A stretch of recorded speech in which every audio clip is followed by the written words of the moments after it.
In today's video, I'm going to give you 10 tips and tricks that you can use in OBS Studio to make you look like a pro right out of the box.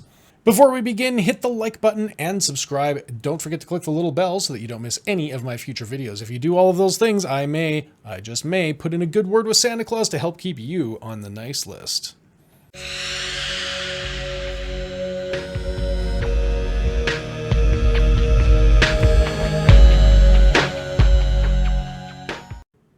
All right, I'm told that Santa threats only work with my own kids, so I'm gonna have to see about that. But let's get started. If you feel like I'm not explaining anything, just feel free to ask for clarification in the comment section down below. Here are my 10 best tips and tricks to get started with OBS Studio. Okay, the first tip, disable global audio sources. Having global audio sources may seem convenient at first, but when you're starting to work with more than one scene, multiple scenes and sources, it can get in the way pretty quickly. So go into your settings and go to audio and just go to global audio devices and make sure every one of these is disabled. Number 2, choose a streaming service in the settings. Go to the Stream tab, click Use Stream Key, and click Get Stream Key to get up and running as fast as possible. Once you click this, it'll bring you to log into your streaming service, and it will give you a key that you can copy and paste into the Stream Key box. That will get you the ability to connect using the Start Streaming button in OBS. Now, once you are more comfortable with using OBS, I highly recommend that you actually log in and connect the account with the recommended setting here. This is going to give you a more secure connection and less of a chance that someone might accidentally see your stream key on stream and be able to hijack your stream. One quick tip, make sure you don't ever show your OBS settings when you're live on a stream. I've had people ask on my stream before, and even if it's not a scam or a malicious attempt, you still don't want to show any of these settings out to the world at large because there could be something that could expose settings, make you vulnerable. Tip number 3, you want to find out where your recorded files have been saved. Go into File and just click Show Recordings, and that's going to bring up a folder with all of your recordings in it. If you want to change where your recordings are saved, go into File, go Settings, go Output, and under Recording, if you use the simple settings mode, recording is just going to be right here. If you use the advanced settings, recording will be under its own tab, but either way, it's under recording, and just go to recording path, and that will let you select a path to save your videos in.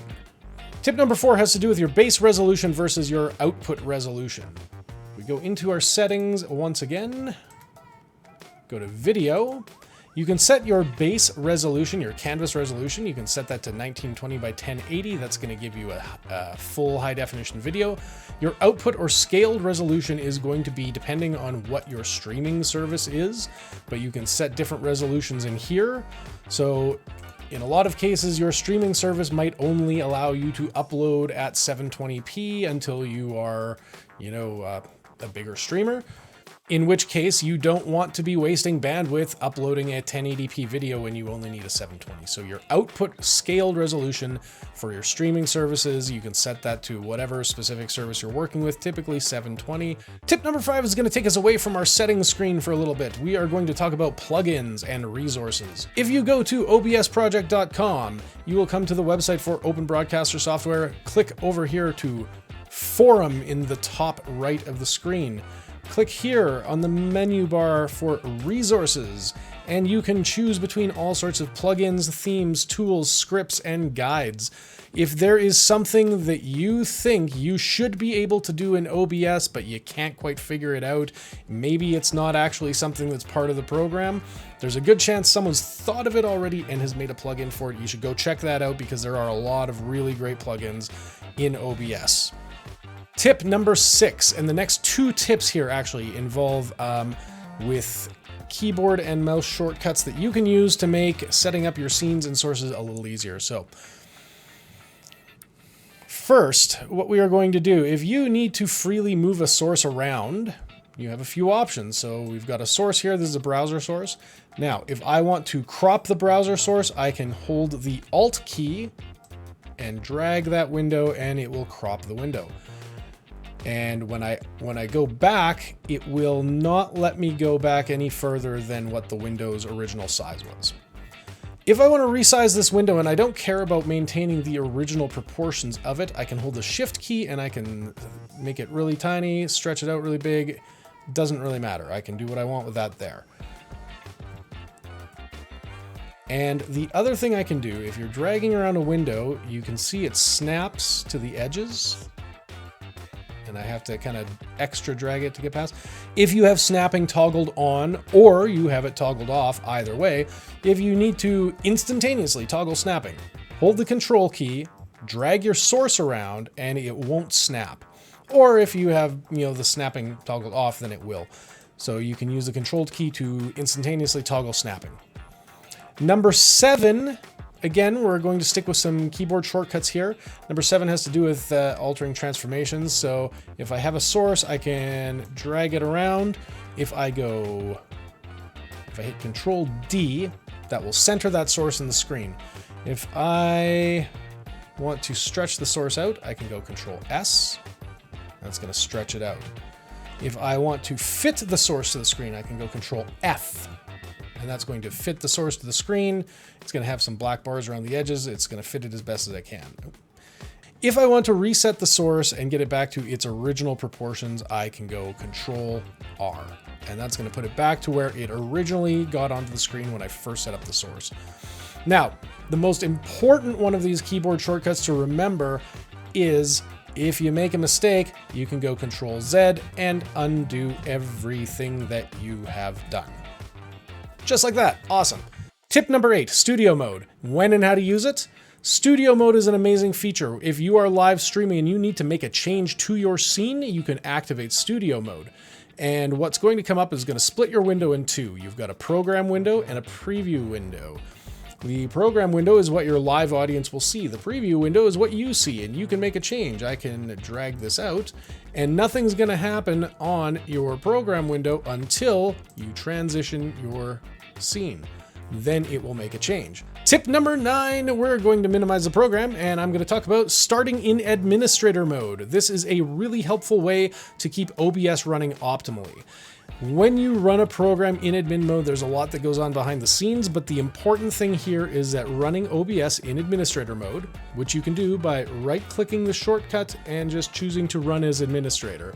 You can also go into Properties, under Shortcut, click Advanced, and run as administrator, and click OK. Now, whenever you click on OBS, it's going to bring up a prompt to run it as an administrator, but that's okay because now when other programs like games or other programs that you might be recording open up, they're not going to steal the system resources that OBS needs to run efficiently. And finally, number 10, our last tip here. If you are doing more than one type of work within OBS, there are a lot of great ways to organize yourself so that you don't get overwhelmed. And one really important way to do that is to take advantage of the profile and scene collection tabs up at the top of the program. So a scene collection allows you to set up a collection of scenes, just like the name says, but your global settings are going to stay the same. So if you're doing, say, a Twitch stream, and maybe you do some gameplay streams and some chatting streams, and you want to have completely different setups for both, you can go into your scene collection and set that up in there and have multiple scenes with different settings and just jump between them. If you're working with different platforms and you want to be able to set it up for multiple platforms, go into your profiles and you can add new profiles. And what this is going to do with every profile you add, it's going to reset the settings for OBS back to default settings. So you will have to set up your settings so you could have multiple streaming services added, multiple stream keys, that sort of thing. A great way to keep yourself organized, especially when you start doing more and more complex work within OBS. So those are 10 tips to help you get going in OBS Studio. Now, I did not forget that there is a bonus tip coming up for you, but before I tell you about that bonus tip, please tell me in the comments below which tip I talked about helped you the most. If you don't feel like doing that, leave a cat emoji just so I know that you stayed till the end of the video. That's easy, right? Now, let's get on with that bonus tip, shall we? And of course, the bonus tip, I promise there is a bonus tip.